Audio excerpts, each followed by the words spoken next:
Everyone, welcome to YouTube channel RPSC bio academy. हम जो chapter discuss कर रहे थे वो था इम्यूनोलॉजी। और इम्यूनोलॉजी के अंदर हमने दो इम्यूनिटी पढ़ी थी जिसका नाम हमने दिया था innate immunity and acquired immunity.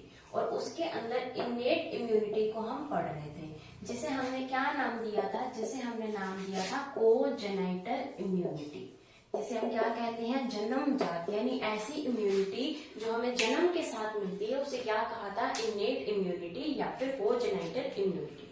अब हम बात कर रहे थे इनेट इम्यूनिटी के अंदर बेसिस की। हमने फिजिकल बेसिस देखे थे। फिजिकल बेसिस के अंदर हमने इसके अंदर देखा था जैसे कि हमारी स्किन है, स्किन भी हमें क्या प्रोवाइड करवा रही है? इम्यूनिटी प्रोवाइड करवा रही है। उसके बाद हमने क्या देखे थे? फिजियोलॉजिकल के अंदर हमने क्या देखा था? फिजियोलॉजिकल के अंदर देखा था हमने जैसे कि हमारे जो टीयर्स हैं उसके अंदर लाइसोजाइम प्रेजेंट होता है। या फिर हमने और भी फिजियोलॉजिकल बेसिस देखे थे जैसे कि पीएच है हमारे स्टमक की, उसकी वजह से हमें क्या प्रोवाइड करवाता है? इम्यूनिटी प्रोवाइड करवाता है।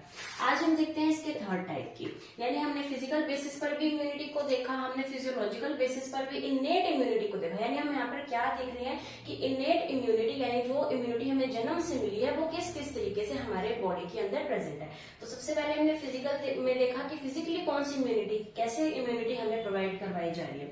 अब हम देख रहे हैं हमारा थर्ड बेसिस जिसका नाम है फैगोसाइटोसिस।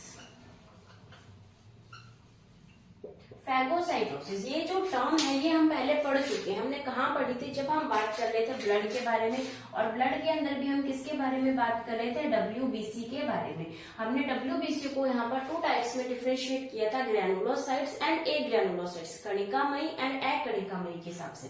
फिर हमने डब्ल्यूबीसी के अंदर ग्रैनुलोसाइट्स और ए ग्रैनुलोसाइट्स के अंदर जब हमने ए ग्रैनुलोसाइट्स पढ़े थे तो उसके अंदर हमने देखा था मोनोसाइट्स एंड न्यूट्रोफिल्स।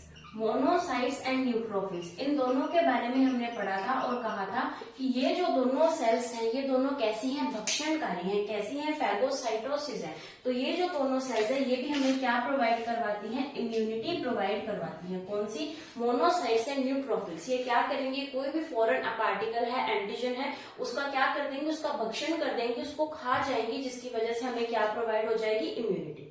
इसके अंदर क्या होता है कि जो मोनोसाइट होता है वो मोनोसाइट जैसे ही इन्फेक्टेड सेल आता है ये कन्वर्ट हो जाता है मैक्रोफेज के अंदर। किसके अंदर कन्वर्ट हो जाता है? मैक्रोफेज के अंदर। और ये मैक्रोफेज से हमें क्या मिलती है? इम्यूनिटी। अब हम देखते हैं किस तरीके से फैगोसाइटोसिस हमारी बॉडी में होता है।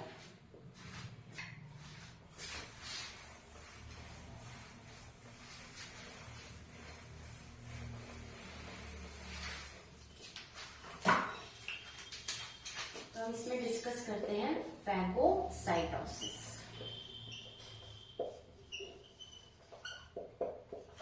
अगर हम बात करें फैगोसाइटोसिस की तो ये जो प्रोसेस है ये डिफरेंट पार्ट्स के अंदर होगा। सबसे पहला इसके अंदर आएगा यहाँ वैसोडाइलेशन।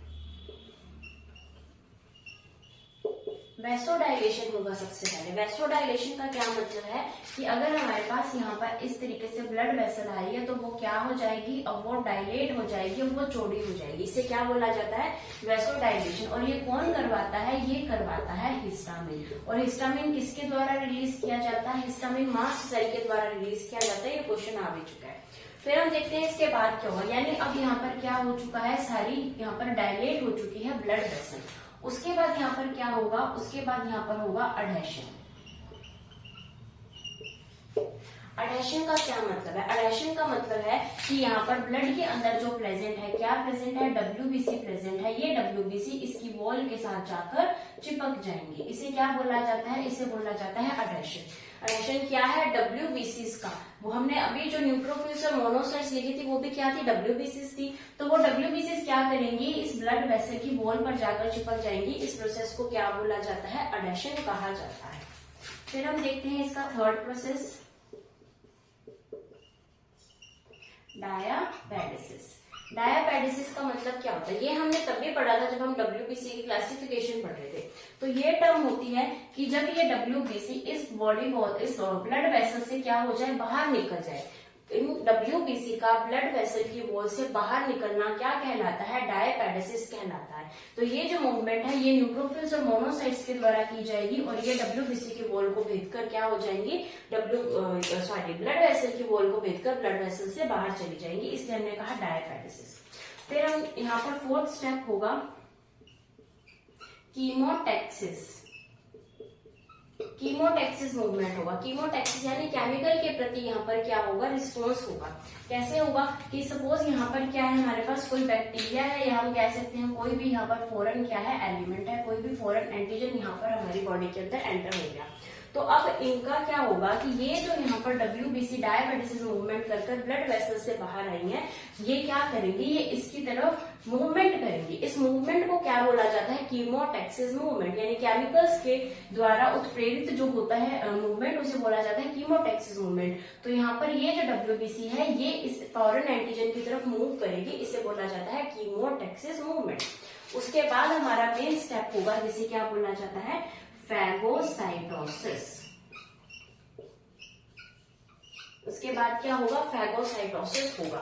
ठीक है, जैसे कि अब हमारे सामने क्या आ चुका है, ये एक फॉरेन पार्टिकल है और यहाँ पर हमारे पास क्या है? WBC है। तो ये WBC क्या करेगी? इस फॉरेन पार्टिकल को, ये WBC क्या करेगी? इस फॉरेन पार्टिकल को अपने अंदर ले लेगी। क्या हो जाएगा? फैगोसाइटोसिस हो जाएगा। तो ये हमने WBC बनाई है, ये क्या है? इसका वैक्यूल है और ये इसका न्यूक्लियस है। इसके बाद क्या होगा? इसके बाद ये जो हमारा फॉरेन एजेंट है, जो हमारा एंटीजन है, ये कंप्लीटली इसके अंदर क्या हो जाएगा? WBC के अंदर आ जाएगा और यहाँ पर हमारा वैक्यूल है। तो ये जो फॉरेन एंटीजन है जो इसके अंदर इंगल्फ हो गया, इसे क्या बोला जाएगा? इसको नाम दिया जाएगा फैगोसोम।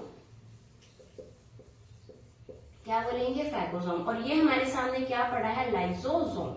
और बाद में क्या होगा कि ये फैगोसोम और लाइसोसोम दोनों आपस में चिपक जाएंगे और दोनों एक ही वॉल के अंदर आ जाएंगे। यानी अब क्या हो जाएगा कि इसको एक ही वॉल के अंदर ले लिया जाएगा। तो अब इन दोनों को जब मिला दिया जाएगा, जब ये दोनों मिल जाएंगे आपस में, तो इसे बोला जाएगा फैगोलाइसोसोम। फैगोलाइसोसोम की यहाँ पर क्या हो जाएगी? फॉर्मेशन हो जाएगी। और लाइसोसोम के अंदर क्या प्रेजेंट होते हैं? लाइसोसोम के अंदर प्रेजेंट होते हैं इसके हाइड्रोलाइटिक एंजाइम्स। और इन हाइड्रोलाइटिक एंजाइम से क्या हो जाएगा? इसको मार दिया जाएगा, इसका भक्षण कर दिया जाएगा, जिसे हम क्या बोलते हैं? फैगोसाइटोसिस कहते हैं। तो फैगोसाइटोसिस ये हमारे सामने क्या है? एक इम्यूनिटी प्रोवाइड करवा रहा है। प्रोसेस कौन सा है? फैगोसाइटोसिस। यानी हमारी बॉडी के अंदर कोई फॉरेन एंटीजन, कोई फॉरेन पार्टिकल आ जाए तो हम उससे किस तरीके से हमें सुरक्षा मिलती है। तो उसके लिए हम फैगोसाइटोसिस की प्रक्रिया को देखें तो हमारे सामने 5 स्टेप्स आते हैं। सबसे पहले होता है वैसोडाइलेशन, यानी जैसे ही फॉरेन पार्टिकल आया, हमारी जो ब्लड वेसल्स है वो क्या हो जाएंगी? डायलेट हो जाएंगी, चौड़ी हो जाएंगी, उसे बोला जाता है वैसोडाइलेशन। और ये काम कौन करवाता है? हिस्टामिन करवाता है। फिर यहाँ पर होगा अडेशन, यानी जो भी हमारे WBC उस ब्लड वेसल्स के अंदर प्रेजेंट है वो WBC उसकी वॉल के साथ चिपक जाएंगे, इसे क्या बोला जाता है? अडेशन। फिर वो WBC उस वॉल को पार करते हुए बाहर आ जाएंगी, जिसे क्या बोला जाता है? डायपेडेसिस। फिर यहाँ पर आता है कीमोटैक्सिस, यानी उस WBC को उस फॉरेन पार्टिकल की तरफ मूवमेंट करना क्या कहलाता है? कीमोटैक्सिस मूवमेंट कहलाता है। फिर आएगा फैगोसाइटोसिस, यानी उस फॉरेन पार्टिकल को अपने अंदर इंगल्फ कर लेना, अपने अंदर निगल लेना, क्या कहलाता है? ये कहलाता है फैगोसाइटोसिस। और यहाँ पर जो स्ट्रक्चर बनेगी उसे फैगोसोम कहा जाता है। फैगोसोम लाइसोसोम के साथ अटैच होकर फैगोलाइसोसोम बनाता है। और यहाँ पर लाइसोसोम के हाइड्रोलाइटिक एंजाइम्स इसको क्या कर देते हैं? डिस्ट्रॉय कर देते हैं। ठीक है, तो ये हो गया हमारा थर्ड बेसिस इननेट इम्यूनिटी का। अभी हम देखते हैं फोर्थ बेसिस।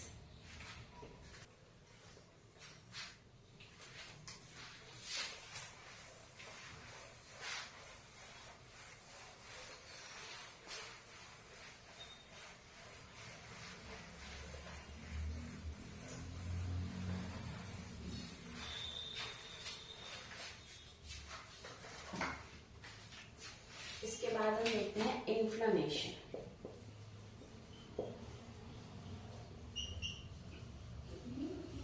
इन्फ्लेमेशन को क्या कहा जाता है? अगर हम बात करें इन्फ्लेमेशन, हमारी नॉर्मल लैंग्वेज में हम क्या कहते हैं? सूजना, यानी हमारी बॉडी का कोई पार्ट सूज जाता है तो वो क्यों सूजता है? वो भी इसीलिए ही सूजता है क्योंकि वो हमें क्या प्रोवाइड करवा रहा है? इम्यूनिटी प्रोवाइड करवा रहा है।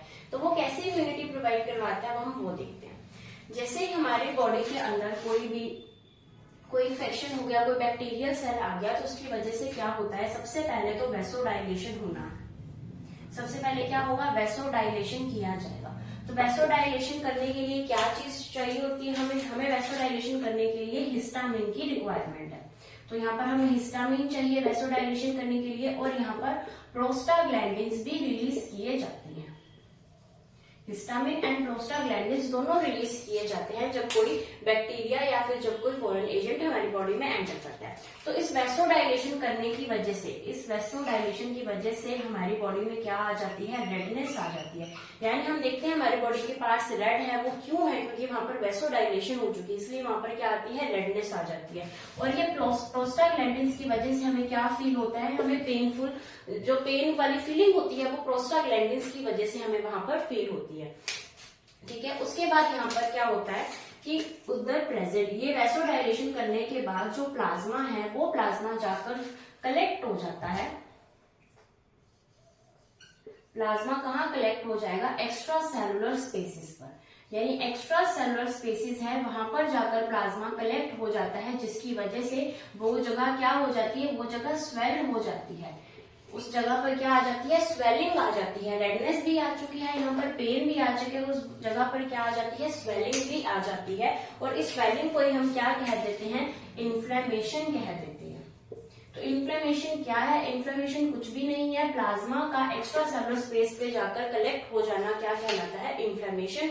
और वहां पर पेन की वजह क्या है, प्रोस्टाग्लैंडिन्स। वहां पर रेडनेस की जगह वजह क्या है कि वैसोडाइलेशन, और यहाँ पर इसकी वजह से टेम्परेचर के अंदर भी इंक्रीज हो जाता है। तो ये जो सारे सिम्टम्स है, यानी रेडनेस है, पेन है, टेम्परेचर का बढ़ना, इन्फ्लेमेशन, ये चारों सिम्टम्स क्या करते हैं, एक अलार्मिंग सिग्नल की तरह वर्क करते हैं, जिसकी वजह से ये क्या करते हैं, ये आगे इसको बढ़ने से रोकते हैं, यानी ये आगे इन्फेक्शन नहीं होने देते, ये इसको इन्फेक्ट होने से रोकते हैं। कौन, ये चारों सिम्टम्स एक अलार्मिंग सिग्नल की तरह वर्क करेंगे, और इसके बाद ये जो भी इन्फेक्शन है वो आगे नहीं बढ़ पाएगा, वो बैक्टीरिया आगे इन्फेक्ट नहीं कर पाएगा। ठीक है, तो ये हमने कैसा इम्यून सिस्टम के अंदर पढ़ा, इन्फ्लेमेशन, यानी सूजन आने से भी हमें क्या मिलती है, प्रतिरक्षा मिलती है, हमें इम्यूनिटी प्रोवाइड करवाई जाती है। इसका मतलब है हमारी बॉडी के अंदर कोई फॉरेन एंटीजन जो है वो एंटर कर चुका है, और उसका जो किस तरीके से उसको हैंडल किया जाता है हमारी बॉडी के द्वारा, वो हमने अभी देखा। अभी हम देखते हैं इसका 5th basis.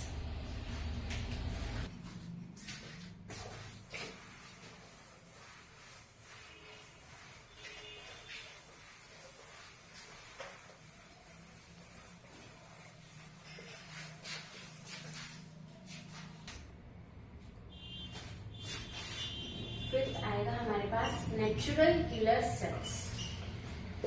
Natural killer cells, या फिर इन्हें क्या बोला जाता है, सेलुलर बैरियर।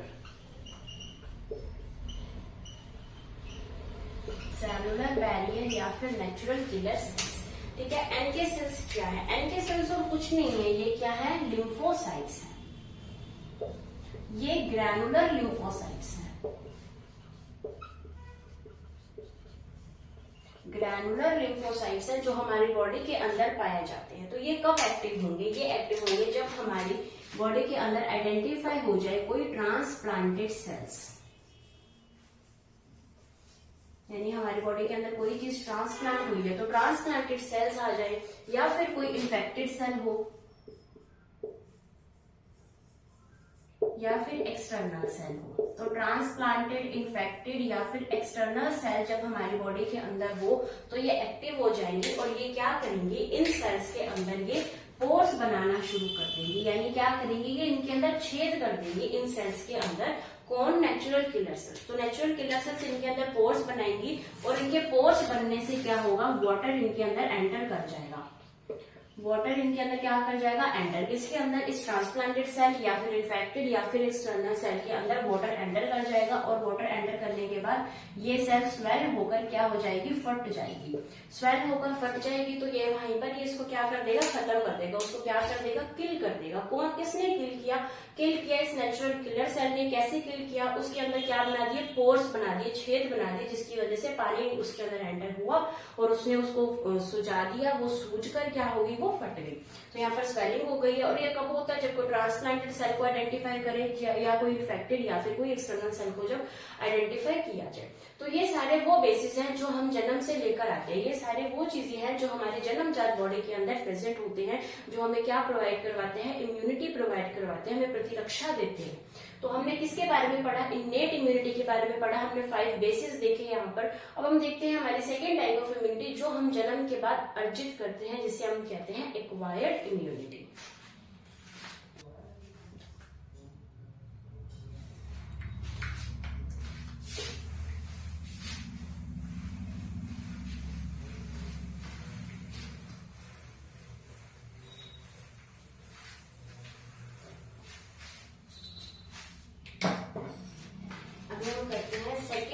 इम्यूनिटी के बारे में बात, जिसका नाम क्या है, एक्वायर्ड इम्यूनिटी, जिसे हम क्या कहते हैं, अर्जित इम्यूनिटी, या फिर इसे क्या बोला जाता है, स्पेसिफिक इम्यूनिटी।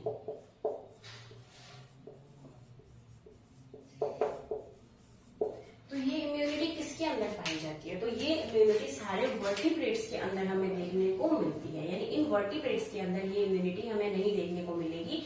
किसके अंदर देखने को मिलेगी, वर्टिब्रेट्स के अंदर। तो वर्टिब्रेट्स के अंदर एक्वायर्ड इम्यूनिटी पाई जाती है, और ये कब दिखाई देती है, जब भी कोई माइक्रोब हमारी बॉडी के अंदर एंटर कर जाए, उसके बाद ये इम्यूनिटी हमारी जो है वो एक्टिव हो जाती है। किसी माइक्रोब की एंट्री के बाद ही ये इम्यूनिटी एक्टिव हो जाती है, और ये हमें क्या प्रोवाइड करवाती है, प्रतिरक्षा प्रोवाइड करवाती है। कौन सी इम्यूनिटी, एक्वायर्ड इम्यूनिटी। तो इसको हमने क्या किया, अपने जीवन में अर्जित किया है। ये इम्यूनिटी कैसी हो गई, स्पेसिफिक। हमने इसको क्या नाम दिया है, स्पेसिफिक। इसे स्पेसिफिक क्यों कहा गया, इसे स्पेसिफिक इसलिए कहा गया, हम इसको स्पेसिफिसिटी को एक एग्जांपल से समझते हैं कि जब हमारे यहाँ पर क्या हुआ था, कोरोना काल आया था, तो हमने कोरोना की वैक्सीन लगवाई थी। वो कैसी इम्यूनिटी थी, स्पेसिफिक इम्यूनिटी। कैसी इम्यूनिटी थी, एक्वायर्ड या फिर अर्जित इम्यूनिटी थी। तो हमने उसके अंदर वैक्सीन लगवाई, तो वैक्सीन हमने कोरोना की लगवाई, तो कोरोना की वैक्सीन से क्या हमें टीबी से भी प्रतिरक्षा मिली, तो हमें नहीं मिली। हमने कोरोना की वैक्सीन लगाई, जिससे हमें इम्यूनिटी किससे मिली थी, कोरोना से मिली थी। उसी तरीके से ये इम्यूनिटी कैसी होती है, स्पेसिफिक होती है, यानी हमें जिस चीज की हम इम्यूनिटी लेते हैं, हमें उसी चीज से क्या मिलती है, प्रतिरक्षा मिलती है। जैसे कि हम कह सकते हैं कि बहुत ही ज्यादा स्पेसिफिक होती है कि अगर हमने कोरोना की वैक्सीन लगवाई है, तो हमें कोरोना की इम्यूनिटी ही मिलेगी। ठीक है, उसकी तरीके से अगर हमने डिप्थीरिया की वैक्सीन लगवाई है, तो हमें डिप्थीरिया की इम्यूनिटी मिलेगी। तो ये क्या होती है, ये बहुत ही स्पेसिफिक होती है, बहुत ही विशिष्ट होती है। लेकिन हमारी जो इनेट इम्यूनिटी थी वो इस तरीके की नहीं थी, वो एकदम जनरल इम्यूनिटी थी, वो सबके लिए थी। ठीक है, लेकिन ये क्या है, ये बहुत ही स्पेसिफिक है, ये हम अपने जीवन के अंदर लेते हैं। अगर जिसने कोरोना की वैक्सीन लगवाई थी तो उसको इम्यूनिटी मिली है, जिसने नहीं लगवाई थी उसको नहीं मिली। लेकिन जब हमने इनेट इम्यूनिटी की बात की थी, तो वो हम जन्म के साथ लेकर आते हैं, वो कोई भी इंसान ले सकता है, मतलब हर किसी के अंदर पाई जाती है। उसके बाद हम देखते हैं डाइवर्सिटी। तो ये इम्यूनिटी बहुत ही डाइवर्स नेचर की होती है, यहाँ पर डाइवर्सिटी भी हमें देखने को मिलती है। जैसे कि हम कह सकते हैं, हमने बात की कोरोना की, तो कोरोना क्या है, एक वायरस है। उसके अलावा हमें ये इम्यूनिटी बैक्टीरिया से भी मिल सकती है, हमें ये इम्यूनिटी और भी पैथोजन से मिल सकती है। हम जितने भी पैथोजन यहाँ पर लिखे उतने कम है, यानी इसका जो एरिया है वो क्या है, बहुत ही डाइवर्स है। यहाँ पर हमें किसी एक चीज से हम नहीं कह सकते भी इससे इम्यूनिटी मिलती है, इससे इम्यूनिटी मिलती है। हम जितने डाइवर्स इसको देखेंगे, ये उतना ही डाइवर्स होता जाएगा, क्योंकि इसका जो एरिया है वो बहुत ही बड़ा है। हम इनवर्टिब्रेट से लेकर हम प्रॉपर हम ह्यूमन बींग्स तक देख सकते हैं भी हर किसी चीज से हमें इम्यूनिटी प्रोवाइड हो सकती है। कौन सी, एक्वायर्ड इम्यूनिटी। तो ये कैसी होगी, डाइवर्स नेचर की होगी, यानी यहाँ पर प्रोटोजोआ भी आ जाएंगे, यहाँ पर हमारे और भी जो पैथोजेंस हैं जो हमें क्या करती हैं, जो हमें कोई कहीं ना कहीं से नुकसान पहुंचाने की कोशिश करते हैं, हम उन सबसे इम्यूनिटी प्रोवाइड करवा सकते हैं। उसके अलावा हम कह सकते हैं कि ये कैसी होती है, डिफरेंशियल होती है। कौन सी, एक्वायर्ड इम्यूनिटी कैसी होती है, डिफरेंशियल होती है। डिफरेंशियल का मतलब है कि ये जो इम्यूनिटी है ये डिफरेंशिएट कर सकती है between self and non self, यानी इसे पता है कि ये मेरे खुद के सेल्स हैं और ये बाहर के सेल्स हैं। तो self and non self cells के अंदर ये क्या कर सकती है, ये डिफरेंशिएट कर सकती है। इसे पता है कि ये सेल मेरे हैं, ये मेरी बॉडी के सेल्स हैं, ये आउटर सेल्स हैं, तो ये उनको डिफरेंशिएट करके सिर्फ बाहर के सेल्स को किल करती है, हमारे अंदर के सेल्स को किल नहीं करती। तो इसकी वजह से क्या हो जाती है, ये डिफरेंशियल भी हो जाती है, ये डाइवर्स भी बहुत ज्यादा है, ये स्पेसिफिक भी बहुत ज्यादा है। उसके बाद हम देखते हैं कि इस इम्यूनिटी के अंदर एक सबसे इंपॉर्टेंट चीज पाई जाती है, वो है मेमोरी। तो अब हम बात करते हैं कि किस तरीके से इसके अंदर मेमोरी पाई जाती है, जो हमारे लिए बहुत ही यूजफुल है।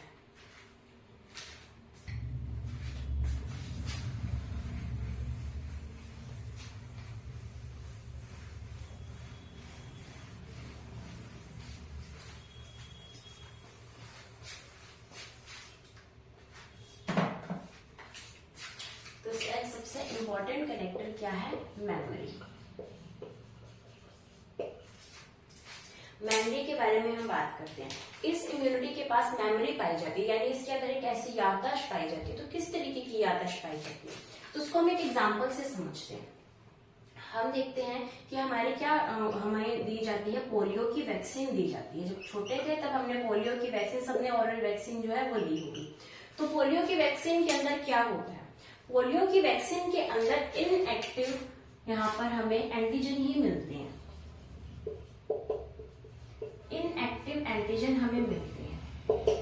क्या मिलते हैं, इनएक्टिव एंटीजन, यानी ऐसे हमें हमारे अंदर रोग कारक भेजे जाते हैं जो हमारे अंदर क्या करवा सके, जो हमारे अंदर पोलियो करवा सके। और उसको किस फॉर्म में भेजा जाता है, इनएक्टिव फॉर्म के अंदर भेजा जाता है। ऐसा क्यों किया जाता है, क्योंकि जब इन पोलियो के जो रोग कारक हैं उन्हें हम इनएक्टिव फॉर्म के अंदर भेजेंगे तो हमारी बॉडी को क्या लगेगा कि क्या आ चुका है, पोलियो का रोग कारक आ चुका है। तो वो उससे क्या करेगी, वो उससे लड़ेगी, और उसके लड़ने के साथ साथ वो यहाँ पर मेमोरी सेल्स की फॉर्मेशन भी कर देगी।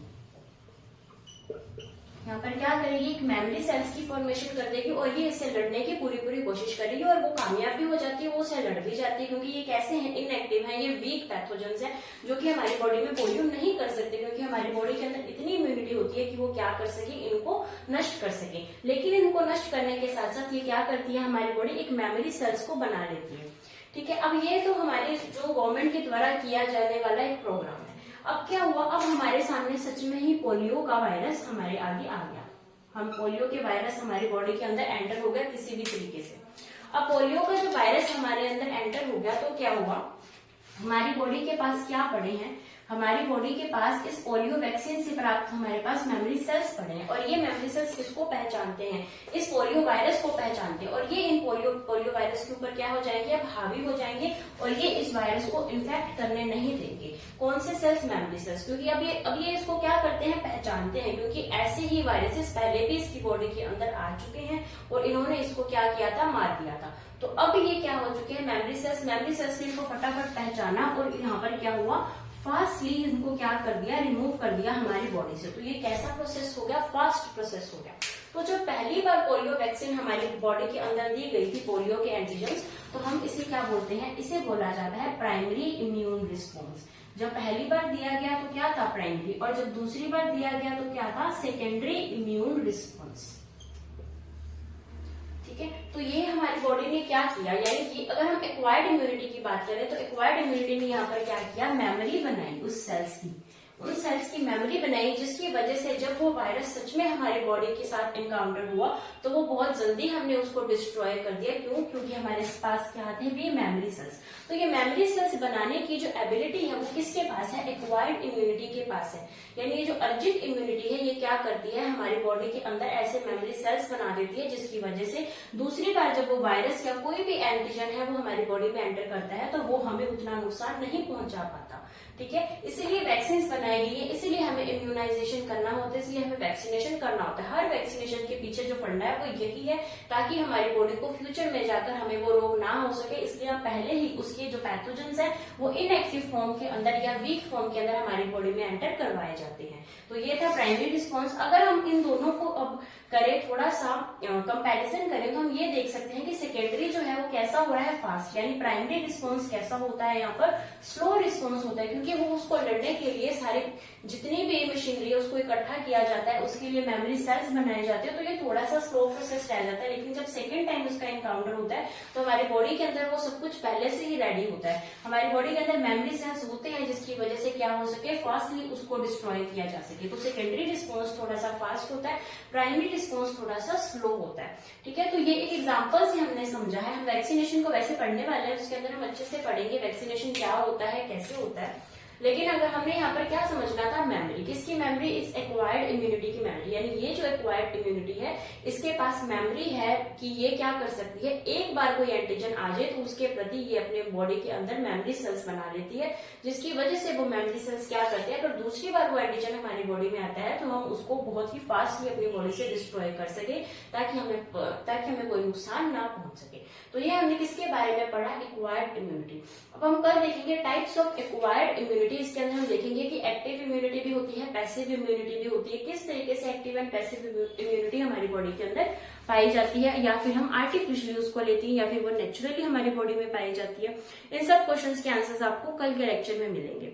तो तब तक आप वीडियो को लाइक कीजिए, शेयर कीजिए, हमारे चैनल को सब्सक्राइब कीजिए और हमारे जो टेलीग्राम चैनल है उसको ज्वाइन कीजिए।